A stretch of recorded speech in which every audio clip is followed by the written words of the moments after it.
Hello everyone, welcome to Chanakya IAS academy Patna. हमारा यह session जैसा कि हमने बताया था पहले भी 67th बीपीएससी मेंस के लिए रन किया गया है।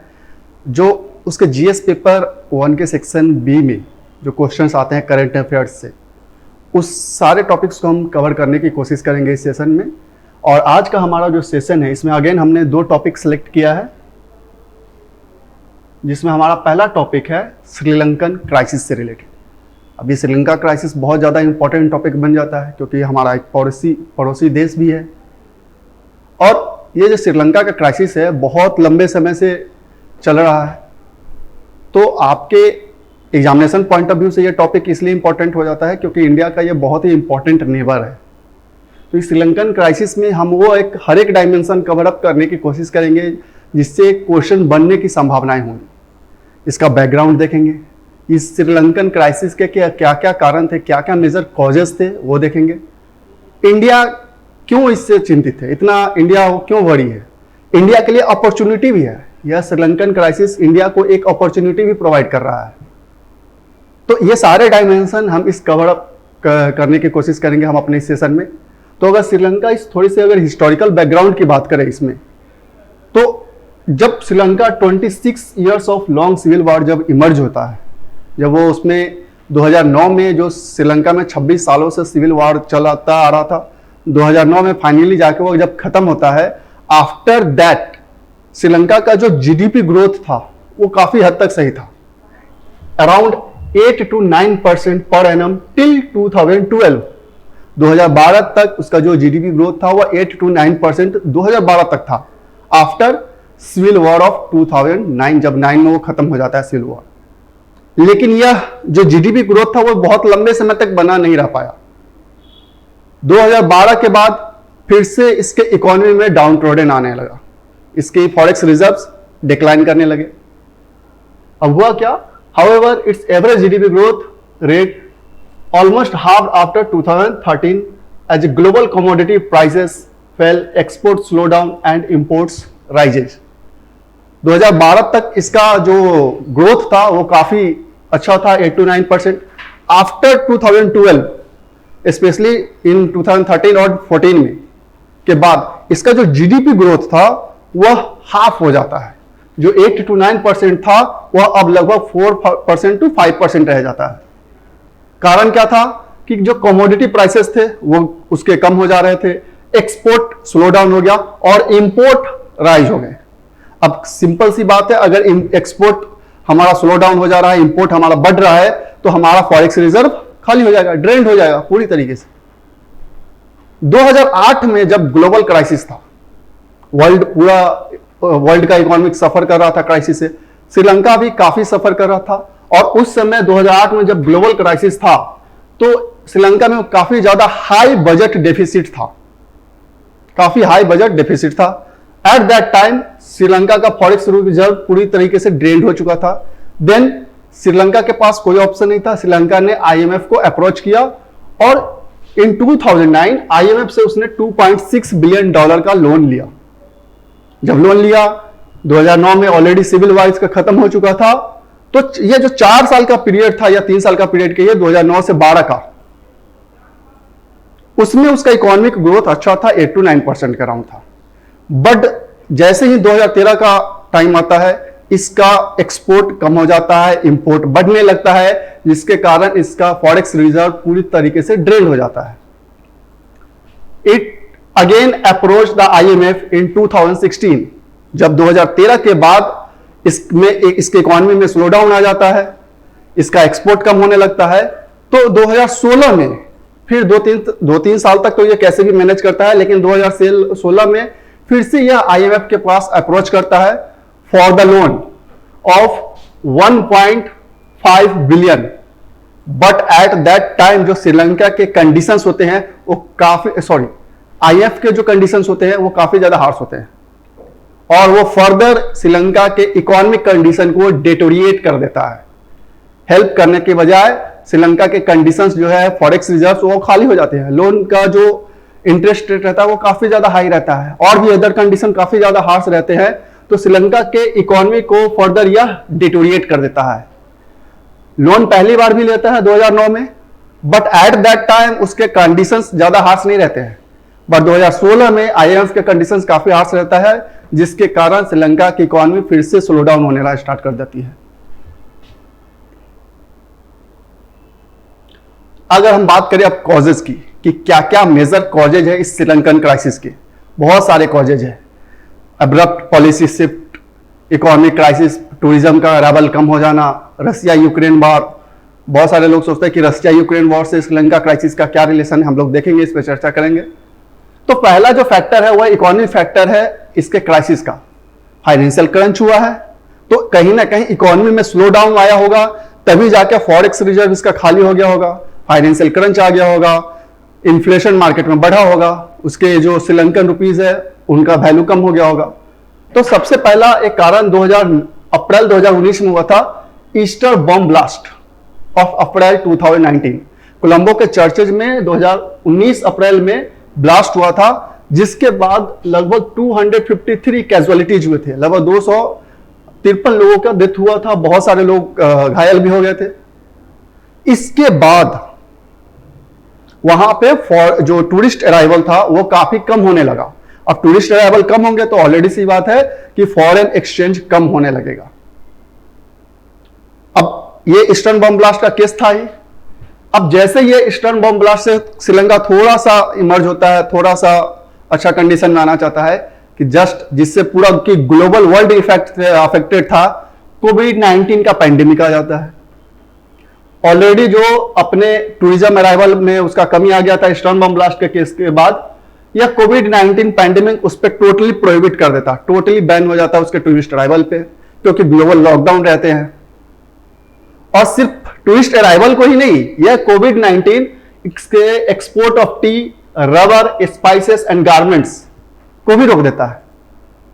और जो श्रीलंका जो है वह रबर का, टी का, स्पाइसेस का काफी ज्यादा एक्सपोर्ट करता है। स्पेशली आप जैसा मैंने बताया ना कि रसिया और यूक्रेन का वॉर भी श्रीलंका का इकोनॉमिक क्राइसिस का कारण है, क्योंकि जो श्रीलंका जो टी एक्सपोर्ट करता है उसका सबसे सेकेंड लार्जेस्ट जो मार्केट है वह रसिया ही है। तो कोविड-19 पैंडेमिक के कारण, एक्सपोर्ट रिस्ट्रिक्शन के कारण भी यहां पे इकोनॉमिक प्रॉब्लम्स स्टार्ट हो गए थे। Tourism arrivals and revenue fail further. Eastern bomb blast के कारण टूरिज्म अराइवल कम हो चुके थे और कोविड पैंडेमिक के कारण यह फिर से और कम होने लगे और इकोनॉमिक कंडीशन और अधिक डिटोरिएट करने लगा। फॉरेक्स रिजर्व इसके कम आने होने लगे। Due to a rise in government expenditure, fiscal deficit exceed 10% in 2021 और debt to GDP ratio rises from 94% to 119%। अब सिंपल सा समझिए कि अगर हमारे पास फॉरेन रिजर्व नहीं आ रहा है किसी कंट्री के पास, उसके एक्सपोर्ट स्लो डाउन है, उसका जो मेजर इकोनॉमिक एक्टिविटी है टूरिज्म अराइवल वो कम हो गए हैं, तो गवर्नमेंट पे लोड बढ़ेगा। अब गवर्नमेंट का बजट डेफिसिट और डेट टू जीडीपी रेशियो जो था वो काफी हाई हो गया था। अब कंडीशन ये आ गई थी गवर्नमेंट का कि उसे इकोनॉमिक एक्टिविटी कर पाना बहुत ज्यादा मुश्किल हो गया था और 2022 तक कंडीशन आते आते यहां तक पहुंच गया था कि उस कंट्री पे टोटल जो फॉरेन डेप्ट थे, ऑब्लिगेशंस थे, वह $7 बिलियन का हो चुका 2022 तक। मतलब 2022 में अगर फॉरेन डेप्ट ऑब्लिगेशन की बात करें तो श्रीलंका पे $7 बिलियन का हो चुका था।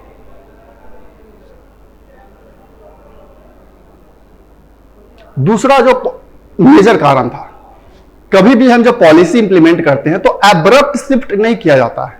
बहुत सारे इकोनॉमिक्स भी कहते हैं कि एब्रप्ट शिफ्ट या पॉलिसी चेंज आपके economic situation, financial situation, political situation के लिए काफी हार्श हो सकते हैं। श्रीलंकन गवर्नमेंट ने भी यही किया। उन्होंने एक्चुअली उनका पॉइंट ऑफ व्यू अलग था।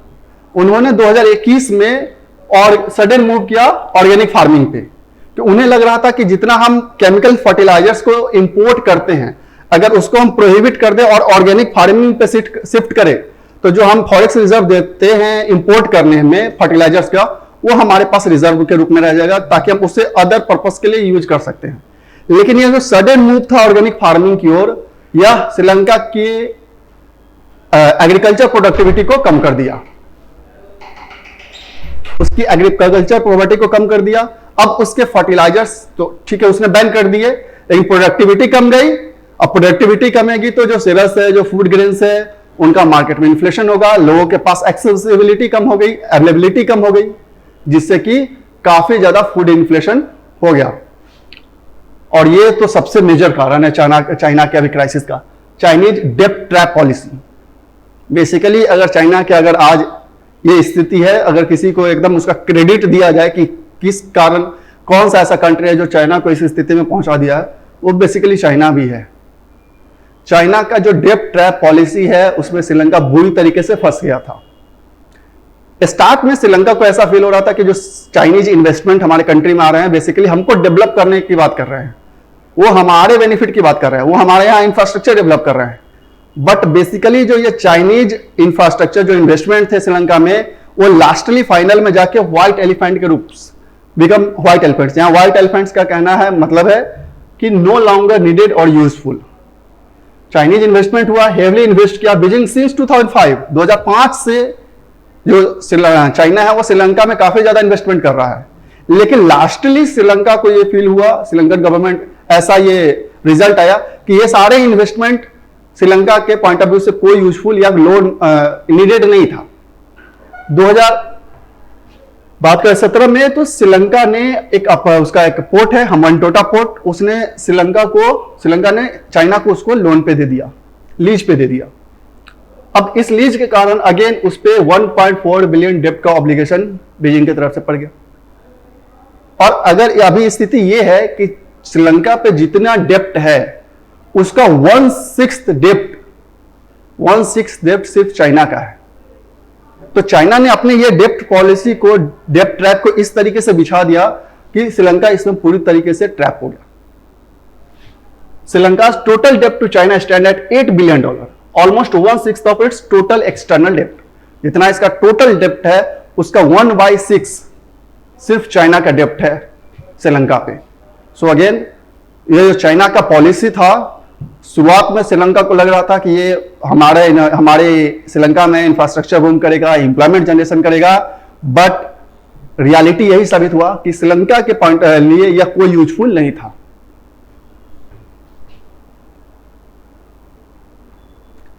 अब जैसे हम बात कर रहे थे कि रसिया यूक्रेन वॉर भी एक मेजर कारण है श्रीलंकन क्राइसिस का। बहुत सारे लोग सोच रहे होंगे थे कि क्या रिलेशन है, कैसे है। तो जो टूरिस्ट अराइवल की हम बात करते हैं तो यूक्रेन और रसिया से भी काफी मात्रा में टूरिस्ट आते थे श्रीलंका में। तो इस वॉर के कारण अब टूरिस्ट अराइवल श्रीलंका में कम होने लगे। और जैसा कि मैंने बताया कि कोविड-19 के कारण जब दौर था तब जो श्रीलंका एक्सपोर्ट करता था टी का, टिम्बर का और अदर प्रोडक्ट्स का, वो कम होने लगा था। और टी का जो सेकेंड लार्जेस्ट मार्केट है श्रीलंका का वो रसिया है। तो रसिया और यूक्रेन वॉर के कारण ये जो टी का एक्सपोर्ट था रसिया को श्रीलंका का, वो हाल्ट होने लगा, उस पर बहुत सारे प्रॉब्लम्स आने लगे, जिससे अगेन टी एक्सपोर्ट अगर बैन होगा वो कमी आएगी, उसके फॉरेक्स रिजर्व में गिरावट आएगा। अब इंडिया क्यों इतना चिंता है श्रीलंका के क्राइसिस को लेकर? अब इंडिया का एक पॉलिसी है, जैसा कि आप लोग जानते हैं, नेबरहुड फर्स्ट पॉलिसी। इंडिया का हमेशा से एक पॉइंट ऑफ व्यू रहा है कि हम अपने नेबर के साथ एक अच्छा रिलेशन मेंटेन करके रखें। तो इंडिया हमेशा नेबरहुड फर्स्ट पॉलिसी के तहत, चाहे वो बांग्लादेश हो, चाहे वो नेपाल हो, चाहे वो श्रीलंका हो, उससे हेल्दी रिलेशन मेंटेन करना चाहता है। और इंडिया का हमेशा से कहना है कि अगर हेल्दी पड़ोसी रहेगा तभी हेल्दी इंडिया रह पाएगा। तो श्रीलंका के इस क्राइसिस से लेकर इंडिया काफी चिंतित है। मेन कारण है कि इसका जो ट्रेड है वो कम हो रहा है श्रीलंका के साथ। आप देख सकते हैं फिगर में कि 2.16% था, जो कि डिक्लाइन होकर 1.3% पहुंच गया इन फाइनेंशियल ईयर 2022। इस इकोनॉमिक क्राइसिस की वजह से चाइना का जो प्रेजेंस है श्रीलंका में, उसकी वजह से कहीं ना कहीं हमारा और श्रीलंका का रिलेशन में बहुत ज्यादा प्रॉब्लम्स क्रिएट कर रहा था चाइना। ऑटोमोटिव फर्म्स, जो बड़े बड़े ऑटोमोटिव कंपनीज है इंडिया में, लाइक टाटा मोटर्स हैं, टीवीएस मोटर्स हैं, अब जो एक्सपोर्ट करते थे व्हीकल किट्स श्रीलंका को, उन्होंने उसे रोक दिया। जो उनका श्रीलंका में मैन्युफैक्चरिंग बेस था वहां पे उन्होंने प्रोडक्शन रोक दिया, just because of high rise of fuel prices. और वहां पे श्रीलंका में फॉरेक्स रिजर्व कम हो रहे थे। तो इस कारण से इकोनॉमिक अनस्टेबिलिटी की वजह से वहां पे ऑटोमोटिव फर्म्स ने वहां पे अपने प्रोडक्शन को हाल्ट कर दिया। रिफ्यूजी का क्राइसिस, इंडिया का सबसे बड़ा एक चिंता ये भी है कि जब श्रीलंका में पॉलिटिकल या सोशल क्राइसिस होता है तो इंडिया में रिफ्यूजी बढ़ जाते हैं, जो तमिल रिफ्यूजीज हैं कम्युनिटी के, वो पाक स्ट्रेट के थ्रू और गल्फ ऑफ मन्नार के थ्रू तमिलनाडु में इंटर करने लगते हैं, स्पेशली इन तमिलनाडु में इंटर करने लगते हैं, जहां पे अगेन प्रॉब्लम क्रिएट्स होते हैं। तो ये कुछ ऐसे कारण है जिसके कारण इंडिया चिंता में है कि उसका एक्सपोर्ट कम हो रहा है, उसके जो ऑटोमोटिव फिर्म्स है जिससे इसको भी बहुत ज्यादा फाइनेंशियली बेनिफिट मिलता था, उन्होंने ही अपना प्रोडक्शन रोक दिया है because of financial instability in Sri Lanka. Refugee का प्रॉब्लम्स अगेन बहुत ज्यादा क्रिएट करने लगता है हमारे यहां इंडिया में। अब कहता बात है कि अपॉर्चुनिटीज फॉर इंडिया, ये तो चिंता का विषय है श्रीलंका के इंडिया के लिए। क्या क्या अपॉर्चुनिटी है? तो इंडिया के पास अपॉर्चुनिटी भी है, जैसे कि अब श्रीलंका का सेकेंड लार्जेस्ट मार्केट था टी का रसिया, तो इंडिया के पास अपॉर्चुनिटी है कि जो मार्केट्स अब श्रीलंका एक्सपोर्ट नहीं कर पा उसको ग्रैब कर सके।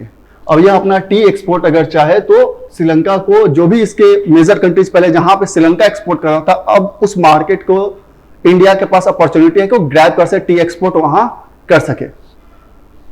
India could strengthen its footprint in Iran as well as new markets such as Turkey and Iraq.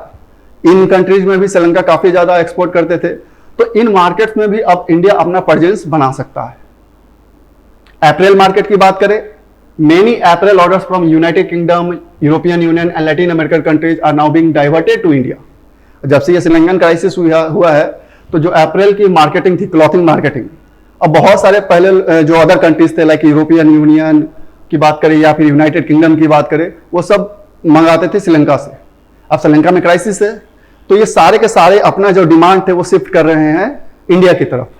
Again हमारे लिए ये फाइनेंशियली अगर कहें तो बहुत ज्यादा अच्छा हो सकता है, और ये हमारे पास अपॉर्चुनिटी है कि हम अपनी मार्केट एक्सपेंशन कर सकते हैं अपने प्रोडक्ट्स का।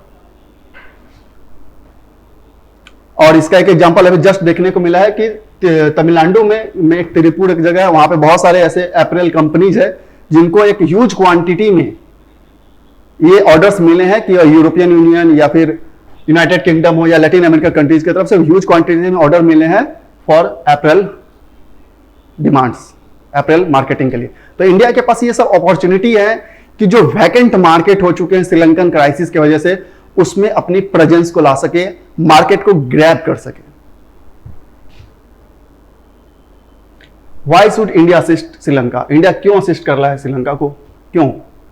तो बहुत सारे कारण, जैसे बस आपने अभी चर्चा किया हमने कि नेबरहुड फर्स्ट पॉलिसी में इंडिया का कहना है कि अगर हेल्दी नेबर रहेंगे तभी हम भी हेल्दी रह पाएंगे।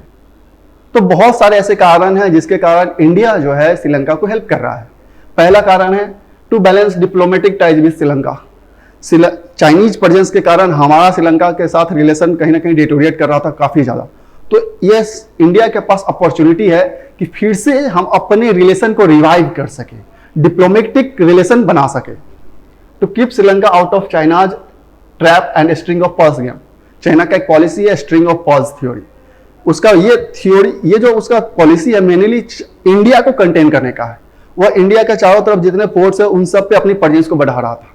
तो अब श्रीलंका का जो कहीं ना कहीं जो फेथ है वो चाइना पे धीरे धीरे कम होने लगा था, ये क्योंकि उसके ही डेप्ट पॉलिसी में फंसा हुआ है।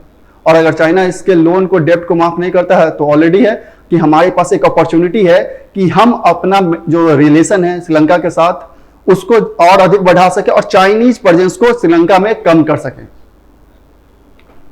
Next, as the disagreement between Sri Lanka and China intensified on fertiliser issue. जैसे एक एग्जांपल में आप देख सकते हैं कि रिसेंटली चाइना और श्रीलंका के बीच में फर्टिलाइजर इशू को लेकर बहुत ज्यादा डिसएग्रीमेंट हो गया था।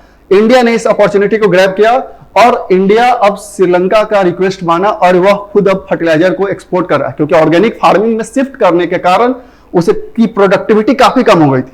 और इसको लेके श्रीलंका ने चाइना को अप्रोच किया, बट चाइना के साथ वो डिसएग्रीमेंट हो गया।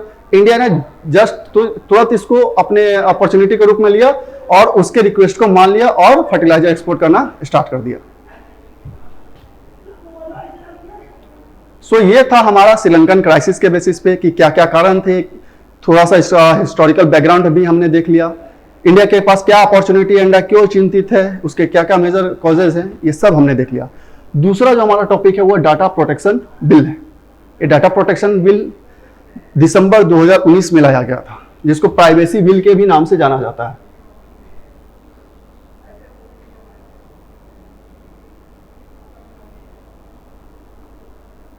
इसे प्राइवेसी बिल के नाम से भी जाना जाता था।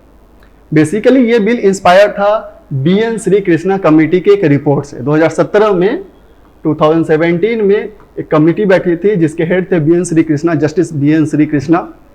उन्होंने डाटा प्रोटेक्शन और प्राइवेसी से रिलेटेड कुछ रिकमेंड किए थे और उन्हीं के रिकमेंडेशन के बेसिस पे दिसंबर 2019 में इस बिल को इंट्रोड्यूस किया गया था लोकसभा में।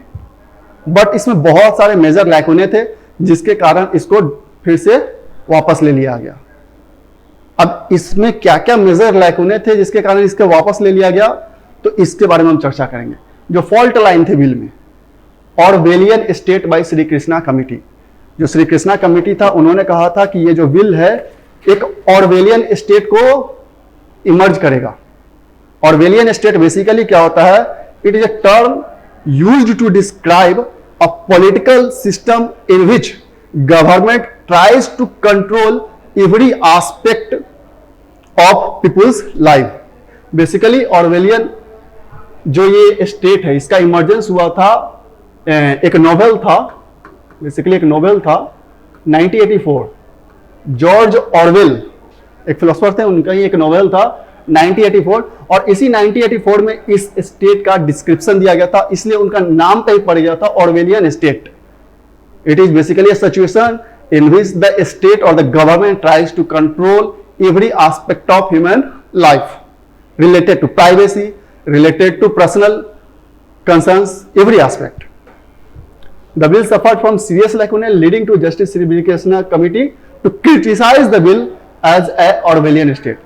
जो श्री कृष्णा कमेटी के रिपोर्ट पे ही ये बिल आया और श्री कृष्णा कमेटी ने जांचने के बाद कहा कि यह बिल में बहुत सारे लैकुने हैं जिसके कारण इन्होंने कहा कि यह बिल आगे चलकर एक ऑरवेलियन स्टेट को इमर्ज कर सकता है, प्रोड्यूस कर सकता है, जिसके कारण हमारा जो लाइफ यहाँ के लोग हैं उनके हर एक लाइफ का हर एक डिसीजन को अब गवर्नमेंट के हैंड में हो जाएगा। तो इसलिए इन्होंने इस बिल को क्रिटिसाइज किया। Exemption to state. अब स्टेट या बिल के में स्टेट्स को काफी एग्जम्पशन दिया गया है। बिल में यह कहा गया है कि जो गवर्नमेंट है, जो स्टेट है, on the issue of national security और पब्लिक ऑर्डर वो अलाउ कर सकती है, expensive exemption allowed the state to exempt the entire application of law। अब गवर्नमेंट जो है जब चाहेगी, जो स्टेट है वो जब चाहेगी, नेशनल सिक्योरिटी और पब्लिक ऑर्डर के नाम पे वह पूरे के पूरे उसे एक्सपेंशन दिया गया, बहुत ही ज्यादा उसे एग्जेम्पशन अलाउड किया गया है इस बिल में। और जब गवर्नमेंट कोई डिसीजन ले लेगी, कोई वह ऐसा ऑर्डर दे देगी, कोई एग्जेम्पशन दे देगी, तो दूसरी दिक्कत यहां पे है कि there is no provision for oversight of the government decision, means there is no judicial review of the government decisions। अब judicial review हमारा एकदम कॉन्स्टिट्यूशन का एक इंपॉर्टेंट हिस्सा है कि कोई भी डिसीजन होता है उसका गवर्नमेंट का रिव्यू होना ही चाहिए। तो इस बिल में कहा गया है कि अगर स्टेट, अगर गवर्नमेंट पूरा एग्जेम्पशन दे देती है तो उसके डिसीजन को on the name of national security और पब्लिक ऑर्डर, तो उसके डिसीजन को कोई भी उस पर रिव्यू नहीं होगा, इस बिल में कहा गया था।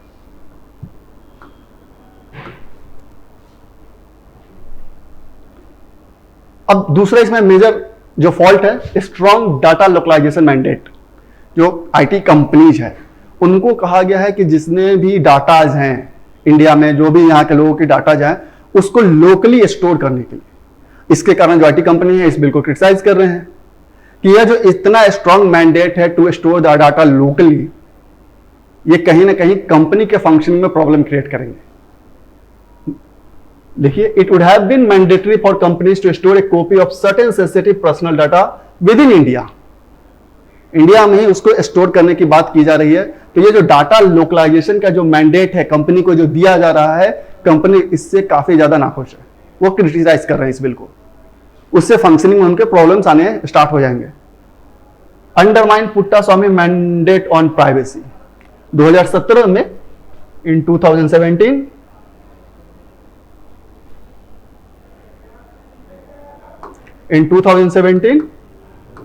सुप्रीम कोर्ट ने केस पुट्टास्वामी में केस था, उसमें उन्होंने डिसीजन दिया कि right to privacy is a fundamental right under article 21, कि जो प्राइवेसी है वह एक फंडामेंटल राइट है अंडर आर्टिकल 21। ये केस पुट्टास्वामी ने केस में सुप्रीम कोर्ट ने डिसीजन दिया था।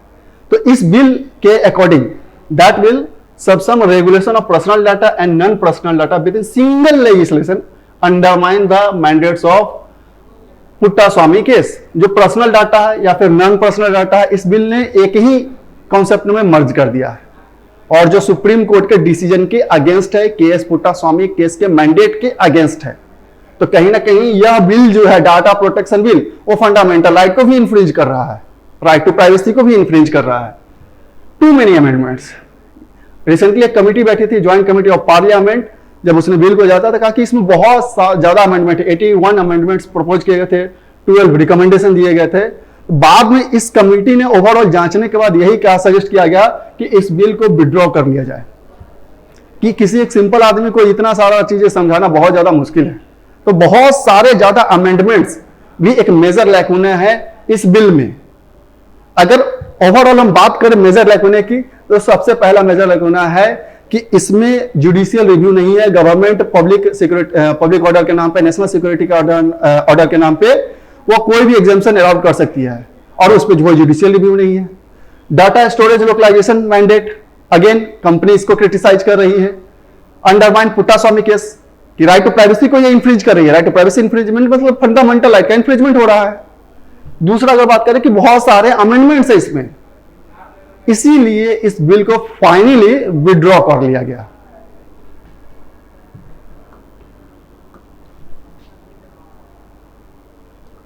अब बात आती है कि ये तो बिल हुआ, बिल के बारे में हमने चर्चा किया कि क्यों इसे विड्रॉल कर लिया गया, आखिर अगर विड्रॉल नहीं किया जाए तो क्या क्या कारण थे।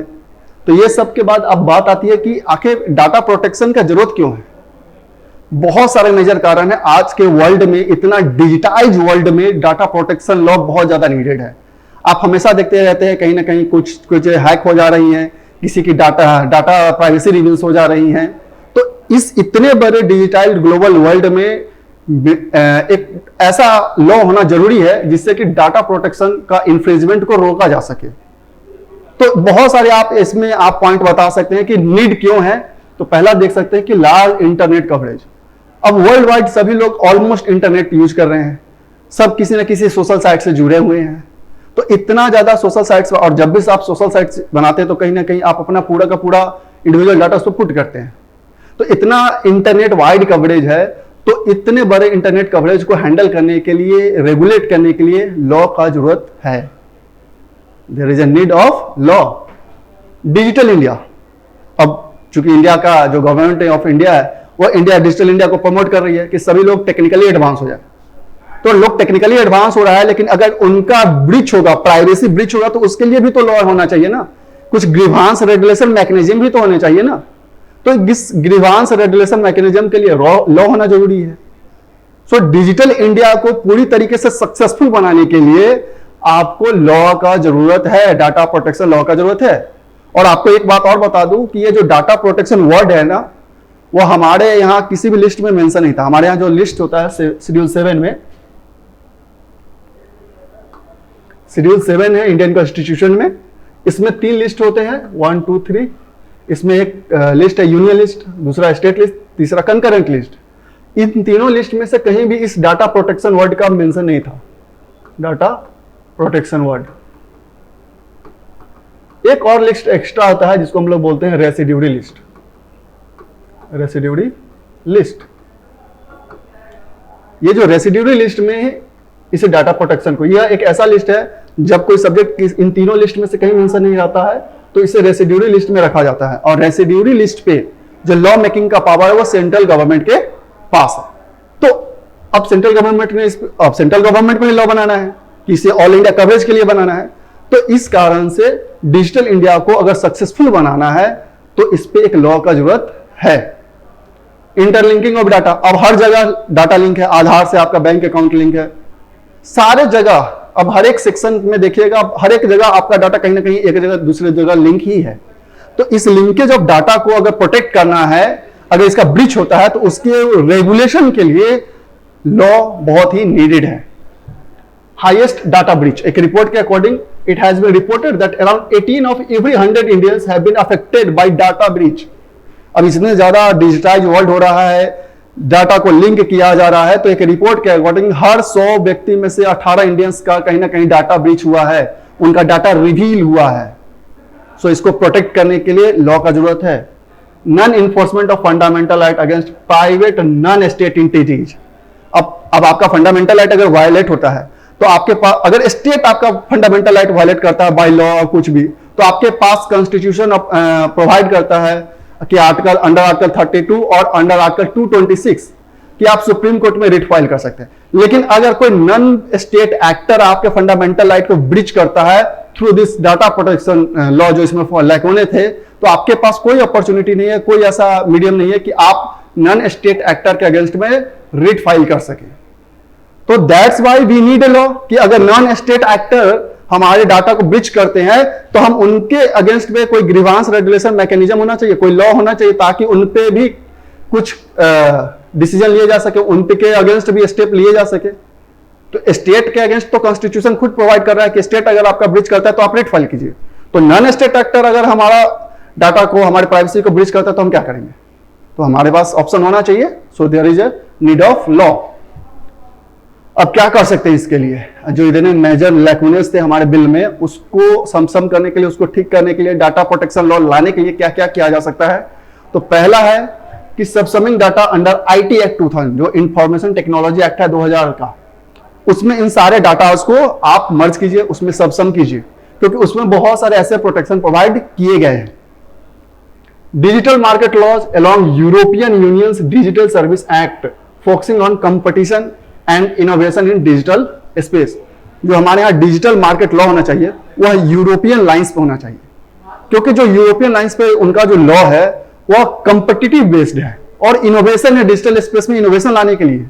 तो अगर हमको एक सक्सेसफुल डिजिटल लॉ चाहिए, डाटा रेगुलेशन लॉ चाहिए, तो जो एक्सपर्ट्स हैं उनका कहना है कि यूरोपियन यूनियन का जो डिजिटल सर्विस एक्ट है उसके बेसिस पे हमारे यहाँ डिजिटल लॉ वैसा ही होना चाहिए, ताकि हम एक हेल्दी कंपटीशन बरकरार रख सके और डाटा प्रोटेक्शन को और भी बढ़ा सके। ग्रीवांस रेड्रेसल, अब इस जो बिल आया था उसमें ग्रीवांस रेड्रेसल का कोई मैकेनिज्म ही नहीं था। इवन जो कॉन्सेप्ट ऑफ जुडिशियल रिव्यू था उसको भी गवर्नमेंट में के अगेंस्ट में आप यूज नहीं कर सकते थे। तो अगर आप कोई बिल लाते हैं तो बिल में प्रॉपर ग्रीवांस रेड्रेसल मैकेनिज्म होना चाहिए कि अगर आपका डाटा ब्रीच होता है नॉन स्टेट एक्टर के थ्रू तो आप क्या कर सकते हैं, आप कहां आपको अप्रोच कर सकते थे। तो उस बिल में ऐसा कोई प्रोविजन नहीं था। Next, scope of judicial review, उसको बरकरार रखना चाहिए। जुडिशियल रिव्यू हमारा कॉन्स्टिट्यूशन का बहुत इंपॉर्टेंट हिस्सा है कि जब कोई लॉ ऐसा आता है, गवर्नमेंट कोई ऐसा डिसीजन लेती है और वह डिसीजन आपके फंडामेंटल राइट को इन्फ्रिंज करिए, तो उस लॉ पे उसको जुडिशियल रिव्यू किया जा सकता है। तो इस जो बिल था इसमें जुडिशियल रिव्यू को कॉन्सेप्ट को हटा दिया गया था। सो अच्छा नहीं था। तो जुडिशियल रिव्यू, कोई भी आप लॉ लाते हैं डाटा प्रोटेक्शन से रिलेटेड और गवर्नमेंट को यह पावर देते हैं कि वह एग्जेम्प्ट कर सकता है लॉ को on the name of national security और पब्लिक ऑर्डर, तो उस पर जुडिशियल रिव्यू होना जरूरी है। तभी जाके एक सक्सेसफुल डाटा प्रोटेक्शन लॉ और प्राइवेसी लॉ इंडिया में इंप्लीमेंट हो सकता है।